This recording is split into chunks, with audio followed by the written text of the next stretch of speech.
بس رمضان کی سب سے بڑی تیاری کیا ہے کہ اپنے دلوں کو صاف کر لو پہلے سے، کہ جس دل میں نفرت ہو، بغض ہو، کسی کے لیے غصہ ہو، کسی کے لیے کیا کیا جذبے ہوں، دل صاف کرنا۔ ہمارے گھروں میں روزانہ جھاڑو ہوتا ہے، یہاں مدرسے میں روزانہ صفائی ہوتی کہ نہیں ہوتی؟ کیونکہ دنیا کی اصل گندگی ہے تو جھاڑو ہاتھ سے نہیں چھوٹ سکتا۔ حرم شریف میں دیکھا کیسے چاروں طرف خدام پھر رہے ہوتے ہیں برش لے کر، تو دل پہ غبار ایسے آتا ہے جیسے صحن میں غبار آتا ہے، دل پہ گندگی ایسے آتی ہے جیسے صحن میں آتی ہے۔ تو ہم نے نظام بنایا ہوا ہے، لوگ وہ کر رہے ہیں، وہ روزانہ جھاڑو دیتے ہیں۔ تمہارا دل ایک آنگن ہے، ایک صحن ہے، اس میں بغض، نفرت، حسد، پتہ نہیں کیا کیا گندگیاں آئیں گی اور آتی رہیں گی۔ بچوں ایک کام کرو، جھاڑو پکڑ لو، صاف کرو۔ یا اللہ معاملہ تجھ سے کرنا ہے، لوگوں سے نہیں۔ کسی نے برا کہا، کسی نے غیبت کی، کسی نے گالی دی، کسی نے دھکا دیا، کسی نے حق مارا، کسی نے کچھ کیا، یا اللہ تیرے سپرد میں نے اپنے دل کو سب سے صاف کیا، میں نے اپنے دل کو سب سے صاف کیا۔ یہ اتنی بڑی عبادت ہے کہ بڑے بڑے نفلوں والے، تہجد والے، حج عمرے روزے والے تمہیں نہیں پکڑ سکیں گے، کیونکہ اس کا کرنے والا دنیا میں کوئی نہیں ہے۔ نفل پڑھنے والے تو بے شمار ہیں، عمرے کرنے والے بے شمار ہیں، علماء بے شمار ہیں، حاجی بے شمار ہیں، سخاوت کرنے والے بے شمار ہیں، لیکن اس ٹکڑے کو صاف کرنے والا لاکھوں میں ایک بھی نہیں ہے۔ مشکل کام ہے، آپ یہ سیکھ لیں، صاف کرو، صاف کرو، صاف کرو۔ یہ رمضان کی سب سے بڑی تیاری اور علم کو حاصل کرنے کی سب سے بڑی چابی ہے کہ اپنے دل کو کھلا کر لو۔ کوئی چیز خالی ہوگی تو کچھ آئے گا۔ جس دل میں بغض بھرا ہو، نفرت بھری ہو، حسد بھرا ہو، کینہ بھرا ہو، اس میں خاک آئے، اس میں تو علم کی ایک کرن بھی نہیں آئے گی۔ اس زبان سے چاہے جتنے مرضی موتی بکھیرے، دل اس کا اندھا ہوگا۔ لا تعمل الابصار ولكن تعمل القلوب التي في الصدور۔ یہ آنکھوں سے اندھے نہیں، دل سے اندھے ہیں۔ تو بچوں اپنے دل کو صاف کرنا سیکھو۔ وہ کتنی مشہور حدیث ہے، آپ نے کہا اس دروازے سے ایک جنتی آ رہا ہے، تو ایک انصاری صحابی داخل ہوئے، جوتا ہاتھ میں، داڑھی میں وضو کا پانی۔ اگلے دن اس دروازے سے ایک جنتی آ رہا ہے، تو ایک صحابی آئے، ہاتھ میں جوتا، داڑھی میں وضو کا پانی، وہی صحابی۔ اگلے دن اس دروازے سے ایک جنتی آ رہا ہے، تو وہی صحابی 3 دن جنت کی بشارت لیا۔ اس صحابہ کی جماعت میں ایک شخص ہیں جن کا نام ہے عبداللہ بن عمرو بن عاص۔ ان سے بڑا عبادت گزار صحابہ میں کوئی نہیں تھا، نہ سابقین میں، نہ متاخرین میں، نہ پہلوں میں، نہ بعد والوں میں۔ ان کی عبادت کیا تھی؟ ساری رات جاگنا، سارے دن کا روزہ، اور ایک ختم قرآن صبح سے شام۔ اتنی اللہ نے طاقت دی تھی۔ پھر وہ غلوب والی بات آ گئی، ایکسٹریم ہونے والی بات آ گئی۔ ان کی شادی والی رات حجلہ عروسی میں داخل ہو رہے ہیں، دلہن کے کمرے میں داخل ہو رہے ہیں، اور مصلی بچھا کے اللہ اکبر، اور دے نفل تے نفل، دے نفل تے نفل۔ تو ان کی بیگم نے دیکھا تو وہ بھی خیر کا زمانہ تھا، انہوں نے بھی وضو کیا اور پیچھے مصلی بچھا کے وہ بھی فجر تک نفل پڑھتے رہے۔ صبح ہوئی تو حضرت عمر بن عاص رضی اللہ عنہ نے پوچھا بیٹی رات کیسی گزری؟ کہا جی ماشاءاللہ آپ کے بیٹے تو بڑے عبادت گزار ہیں، ساری رات نفلوں میں ہی گزری۔ تو وہ ان کو شکایت کر دی۔ حضرت عمر بن عاص کو اتنا غصہ چڑھا، ان بیٹے کو تو کچھ نہیں کہا، کتنی حکمت کی بات ہے، سیدھے گئے اللہ کے نبی کے پاس، یا رسول اللہ یہ عبداللہ دیکھیں کیسا نادان ہے، اس کی شادی کی ساری رات نفل پڑھتا رہا۔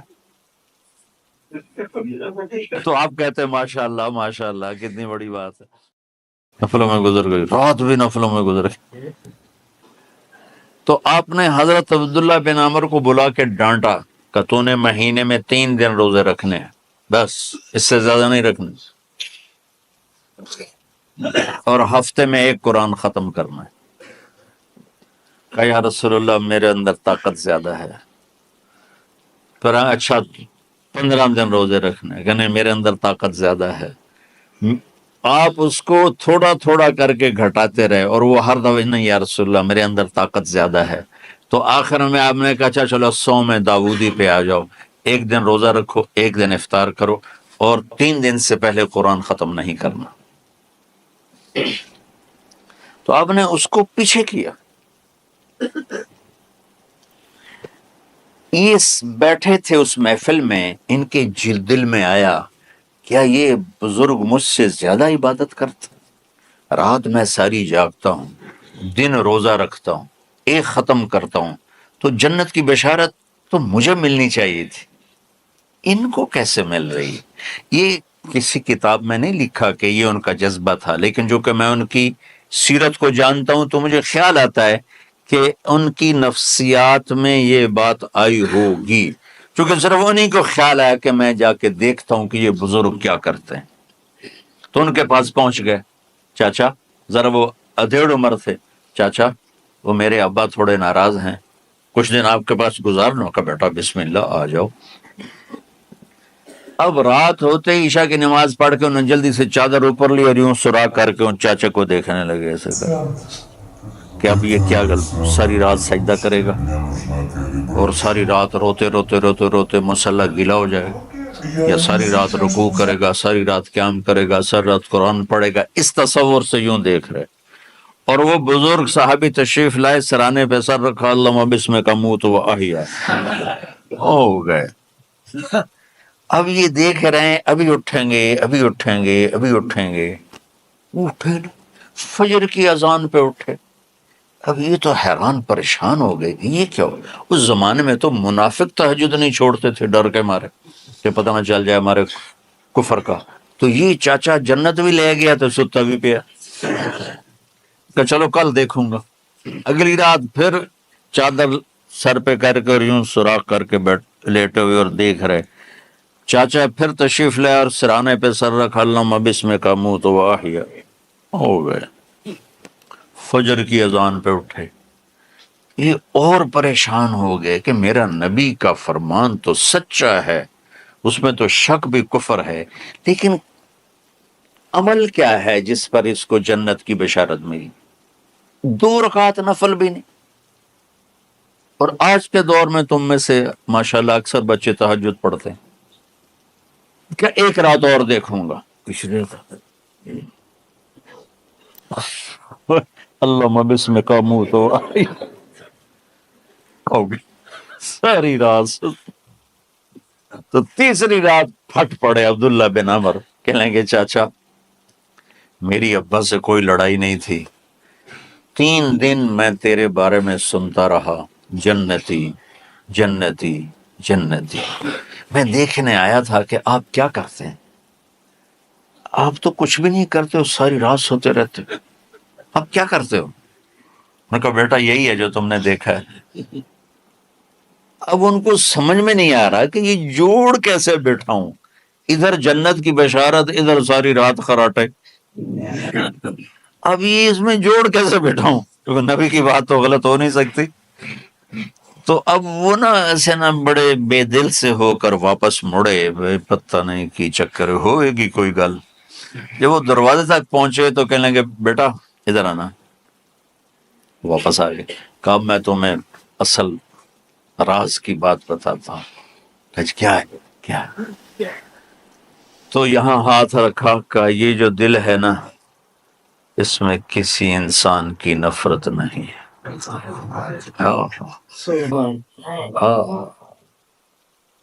اور جب اللہ کسی کو رزق دیتا ہے، عزت دیتا ہے، مجھے کبھی حسد نہیں ہوا، مجھے خوشی ہوتی۔ تو عبداللہ بن عمر نے کہنا تھا ہاں یہ بات ہے، نہیں، انہوں نے کہا ہاذا ہوا، اچھل کے کہنے لگے ہاذا ہوا، ہاں ہاں ہاں یہی ہے یہی ہے یہی ہے۔ پھر کہنے لگے چاچا پر یہ میرے بس کا نہیں، کون کرے گا یہ؟ اتنے بڑے آدمی ہو کر کہہ رہے ہیں کہ یہ میرے بس کا نہیں۔ تو بچوں، دنیا میں جنتی بننا ہے اور علم اللہ سے لینا ہے تو اسے صاف کر دو سب کی نفرت سے۔ اس نے مجھے یہ کیوں کہا، اس نے مجھے یوں کیوں دیکھا، اس نے میرے بارے میں یوں کیوں کہا، اس نے میرے بارے میں یہ کیوں لکھا۔ جس کی تعریف ہوتی میری کتنی برائی ہوتی، صرف تعریف تو نہیں، بھرا پڑا سوشل میڈیا مجھے گالیاں دیں۔ اللہ کے فضل سے میرے دل میں ایک ذرے کے برابر کبھی کوئی منفی جذبہ نہیں آیا، آئے تو میں دھو کے صاف کر دیتا ہوں۔ یا اللہ میں نے اپنے دل کو صاف کیا، میرا معاملہ تیرے ساتھ ہے، کسی کے ساتھ نہیں۔ یہی آپ رمضان کی سب سے بڑی تیاری، علم کے حاصل کرنے کا سب سے بڑا ہتھیار آپ کو یہ نہیں ہے کہ تمہیں کتابیں یاد ہو جائیں، تمہیں اشعار یاد ہو جائیں۔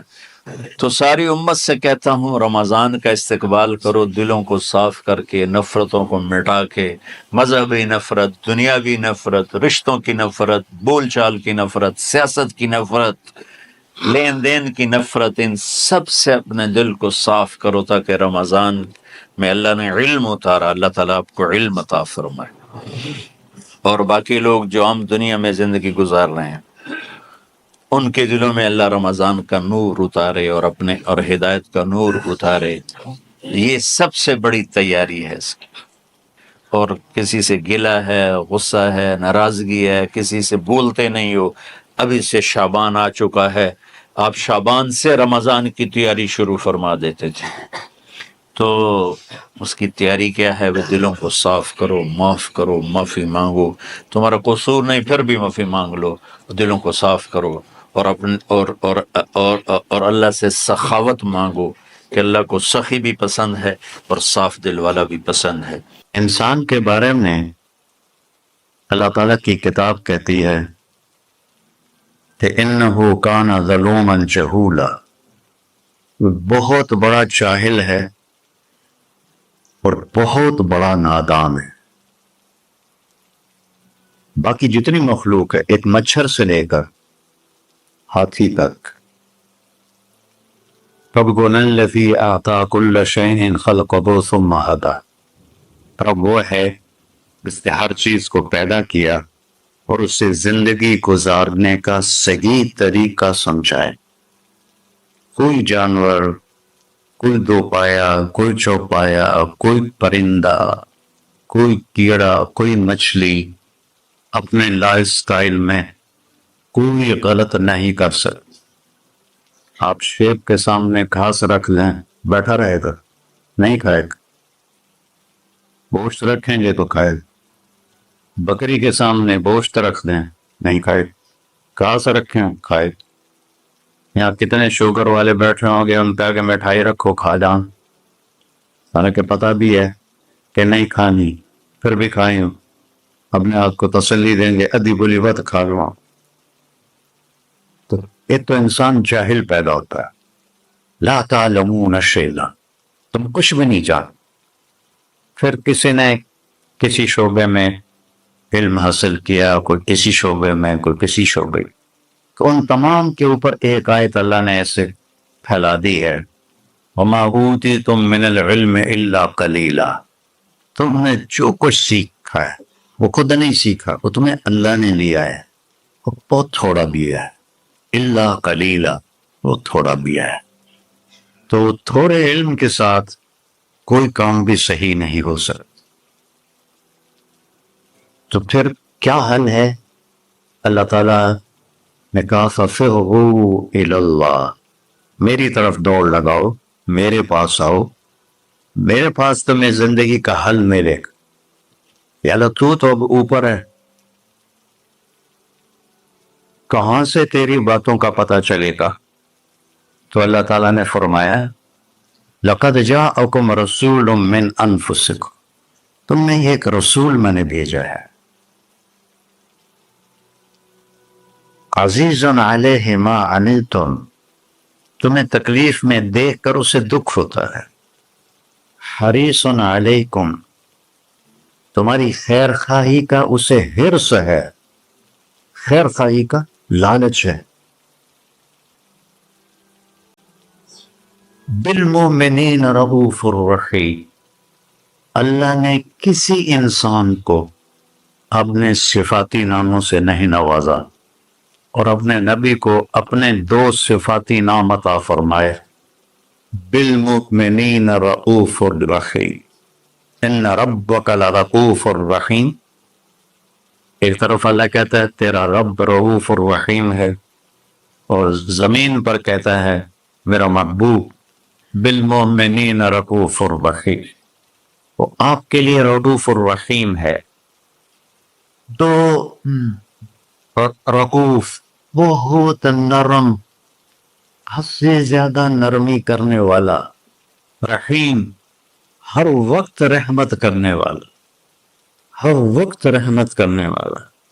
ابھی تھوڑی سی دھمکی سنائے، فَإِن تَوَلَّوْا، اگر مجھے اور میرے حبیب کو چھوڑ دو گے تو اللہ اپنے حبیب سے کہہ رہے ہیں ان سے کہہ دو فَقُلْ حَسْبِيَ اللَّهُ، نہ مانو میرا رب مجھے کافی ہے، علیہ توکلت وهو رب العرش العظیم، میرا اسی پر توکل ہے۔ کوئی بھی شعبہ ہو زندگی کا، ہمارے پاس علم تھوڑا ہے، آنکھیں وہاں تک دیکھ رہی ہیں، آگے نہیں، پیچھے نہیں دیکھ رہے، اب ادھر نہیں دیکھ رہی، اب ادھر نہیں دیکھ رہے، اب نیچے نہیں دیکھ رہے، ایک بول رہا ہے اور آپ سن رہے ہیں، یہاں دو شروع ہو جائیں تو آپ کو کچھ سمجھ میں نہیں آئے گا کہ کیا بولا جا رہا ہے۔ دیکھنا کمزور، سننا کمزور، سوچ کمزور، انسانی دماغ 4-5% سے زیادہ کام نہیں کرتا، بلکہ وہ سویا ہوا ہے، وہ اللہ جنت میں کھولے گا۔ تو ہماری سوچ ایک وقت میں دو چیزیں نہیں سوچ سکتے، ایک وقت میں دو چیزوں پر غور نہیں کر سکتے، تو لہذا فَفِرُّوا إِلَى اللَّهِ، اللہ کی طرف دوڑو۔ اللہ کی طرف دوڑنے کا اللہ نے سورہ نساء میں کہا فَلَا وَرَبِّكَ لَا يُؤْمِنُونَ حَتَّى يُحَكِّمُوكَ فِيمَا شَجَرَ بَيْنَهُمْ، میرے محبوب یہ پہلی قسم ہے قرآن کی، جو قرآن میں قسمیں ہیں، سورہ نساء پہلی قسم ہے، اور اتنا اس میں اظہار محبت ہے جس کو کسی بھی زبان میں منتقل نہیں کیا جا سکتا۔ میں کوشش کرتا ہوں تھوڑا واضح کرنے۔ قسم کھانے والا خود رب ہے، خود آپ ہے، اور کیا کہہ رہا ہے؟ مجھے آپ کے رب کی قسم۔ اس سے لگتا ہے کہ قسم کھانے والا رب کوئی اور ہے اور رب محمد کوئی اور ہے۔ عربی میں جب اظہار محبت کو پیک پہ پہنچایا جائے، جس کے آگے اوپر کوئی چوٹی نہ ہو ہمالیہ کی طرح، تو وہاں یہ تکلم کا سلیقہ اور طریقہ ہوتا ہے جس کو اللہ نے صرف اپنے حبیب کے لیے استعمال کیا، فَلَا وَرَبِّكَ، مجھے آپ کے رب کی قسم۔ سبحان، نہیں، میں اس کو جو محسوس کر رہا ہوں وہ میں آپ کو بتا نہیں سکتا ہوں۔ جب اللہ نے مجھے عربی پڑھنے کی توفیق نصیب فرمائی، کہاں گورنمنٹ کالج اور کہاں گانا بجانا، کہاں اللہ نے راستہ موڑ دی، تو یہاں اتنا اظہار محبت ہے جس کو سمیٹا نہیں جا سکتا۔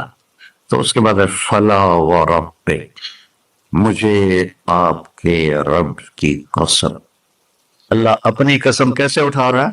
اپنے نبی سے جوڑ کر، مجھے آپ کے رب کی قسم۔ یہ آباد والوں کو بتا دو، جب تک آپ کی غلامی نہیں کریں گے میرے نظروں میں کوئی حیثیت نہیں ہے، چاہے برج خلیفہ سے بھی بڑا ٹاور بنا دے، کوئی حیثیت نہیں۔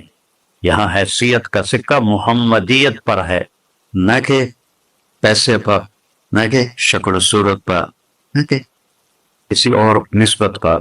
ایک ہی سکہ ہے، وہ ہے محمد رسول۔ جب ہمارے نبی تشریف لے گئے معراج، تو آپ نے عرض کی، یا اللہ اتخذت ابراہیم خلیلا وموسیٰ کلیما وعلمت لداود الحدید وسخرت لسلیمان الریاح واحییت لعیسی الموتى فماذا جعلت لی، یا اللہ یہ معراج، موسیٰ علیہ السلام نے کہا ارنی انظر الیک، تھوڑا اپنا نظارہ تو کرا دے، تو اللہ تعالیٰ نے کہا لن ترانی موسیٰ، تیرے بس کا نہیں ہے۔ موسیٰ علیہ السلام لاڈلے نبی تھے، ہمارے نبی نے فرمائے وہ اللہ سے ضد کر لیتے تھے کہ نہیں ایک باری تو دیکھنا ہے۔ کہ اچھا ٹھیک، میں پہاڑ پہ تجلی ڈالتا ہوں، وہ کھڑا رہے گا تو بھی دیکھ لے۔ فلما تجلی ربہ للجبل، اب یہ عرش کے اوپر سے تجلی آئی ہے، پہاڑ پہ پڑی ہے، جعلہ دکا، پہاڑ ریت بن گیا، وخر موسیٰ صاعقہ، اور موسیٰ علیہ السلام بے ہوش ہو کے گئے۔ پتہ نہیں کتنی دیر پڑے گئے، ہوش میں آیا تو کہنے یا اللہ میری توبہ ہن میں نہیں آتا۔ اور یہاں سارے پردے ہٹا کر اللہ اور محبوب آمنے سامنے، اور وہ انہی آنکھوں سے دیکھ، جنت میں اللہ نئی آنکھ دے گا جس سے ہم اللہ کو دیکھیں گے، نئے کان دے گا جس سے ہم اللہ کی سنیں۔ میرے محبوب تو اسی دنیاوی آنکھوں سے اپنے اللہ کو ایسے دیکھ رہے ہیں، اور میرا رب کیا پروٹوکول دے رہا ہے۔ آپ لوگوں کا کیا پروٹوکول ہے؟ آج جھنڈے ہوتے ہیں، کل جیل ہوندی، تو میرا رب کہہ رہا ہے السلام علیک ایھا النبی ورحمۃ اللہ وبرکاتہ۔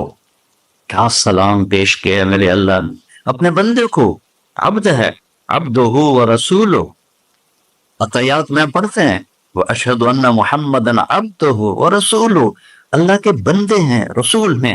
اللہ کہہ رہا ہے السلام علیک ایھا النبی، اے عزت والے نبی، ایھا نبی، ورحمت اللہ، میری رحمت، وبرکاتہ، اور میری برکتیں، اور میرے ماں۔ اگر اللہ، حدیث میں آتا ہے اگر اللہ ایک تجلی پوری کائنات پہ ڈال دے، عرش سے لے کر نیچے تک، تو جتنی یونیورس ہے، صرف دنیا نہیں، جتنی یونیورس ہے جل کے راکھ ہو جائے گی، راکھ ہو جائے گی۔ اور جو آج تک ناسا والوں نے ڈھونڈا ہے وہ 3% ڈھونڈا ہے، 97% بلیک ہے، اس کی ناسا کی رپورٹ ہے، غلط ہے یا صحیح ہے انہیں کے ذمے میں۔ یہاں سے جہاز اڑے روشنی کی رفتار 3 لاکھ کلومیٹر فی سیکنڈ، 3 لاکھ کلومیٹر فی سیکنڈ اڑے، اور یہاں تک 90 ارب سال اڑتا رہے تو یہ 3% کور ہوگا، تو جو 97% ہے تو نظر ہی نہیں آتا ہے۔ تو میرے نبی نے فرمایا کل کائنات جل کے راکھ ہو جائے گی، اور میرے رب نے پردہ ہٹایا تو اپنے حبیب کو اپنا آپ دکھایا، وہ انہیں دیکھ رہے ہیں، یہ انہیں دیکھ رہے ہیں، ہوش و حواس میں بات ہو رہی ہے۔ اتنی بڑی ہستی کو چھوڑ کر آپ لوگ یا میں کیسے صحیح راستے پہ چل سکتے، جن کا علم کی انتہا ہے اللہ، اور جس نے اللہ کو دیکھ لیا ہو اس کے علم کو کوئی پہنچ سکتا ہے؟ پھر آپ نے فرمایا جیسے میں آگے دیکھتا ہوں میں پیچھے بھی دیکھتا، اللہ مجھے پیچھے بھی دکھا تھا، آگے بھی دکھا تھا۔ اب نماز پڑھا رہے تھے، نماز چلنا شروع کر دیا، چلتے چلتے چلتے دیوار کے ساتھ کھڑے ہو۔ آپ کے زمانے میں محراب نہیں ہوتا، محراب اور مینار یہ 2 چیزیں حضرت عمر بن عبدالعزیز نے اضافہ کی۔ کھڑے رہے پھر پیچھے ہٹنا شروع کیا، اور مصلی کے کنارے پر جا کر کھڑے رہو۔ اب سارے صحابہ پریشان کہ ایک ہی ہو گیا، پہلے تک کبھی ہوا نہیں۔ تو جب آپ نے سلام پھیرا تو یا رسول اللہ یہ آپ نے کیا کیا نماز کے اندر؟ ہماری تو سمجھ سے باہر ہے۔ آپ نے کہا جب میں آگے بڑھا تو مجھے جنت نظر آ رہی تھی، اور اس کے انگوروں کے گچھے اس کی دیواروں کے باہر نظر آ رہے تھے، ان کو دیکھ کے میں آگے چلے۔ اور جنت کہاں ہے؟ 7ویں آسمان پہ فاؤنڈیشن، بغیر لوہے، بغیر بجری، بغیر سیمنٹ کے، بغیر یہ اینٹوں کے، اللہ کے امر کی فاؤنڈیشن ہے، اور اس کی چھت اللہ کا عرش ہے۔ اور پھر وہ 7ویں آسمان سے ادھر بھی باہر نکلی ہوئی ہے، جیسے اب لنڈر ڈالتے ہیں، ادھر بھی باہر نکلی ہوئی ہے، ادھر بھی باہر نکلی ہوئی ہے۔ اور اس دنیا کو جتنا بھی آپ آباد کر لو یہ ہو بھی تو نہیں، نہ مٹنا تو ہے اس نے، کہ اس کو بنانے والے نے آبادی کے لیے بنایا ہی نہیں ہے۔ ہاں چند دن کے لیے آئے ہیں تو اپنی ضرورتوں کو اللہ رسول کی منشا کے مطابق پورا کریں اور جائیں اپنے گھر۔ تو میرے نبی وہ دیکھ رہے ہیں پھر کہنے لگے آپ پیچھے کیوں ہٹے؟ کہ پھر اللہ نے مجھے جہنم دکھائی۔ جہنم کہاں ہے؟ اس کو ماں میرے نبی نے فکس کر کے بتایا جیسے جنت کو بتایا؟ نہ، اللہ نے بتایا ہے وہ بھی اوپر ہی۔ کہ مجھے جہنم نظر آئی، اس کے شعلے نظر آئے تو ڈر کے میں پھر پیچھے ہٹ گیا۔ اب بتاؤ، جو اتنی بڑی آنکھ رکھتا ہو آپ اس کی بات کو نہ مانیں اور بازار کی بات مانیں تو ہم سے بڑا کوئی بیوقوف ہے؟ میرا نبی کہتا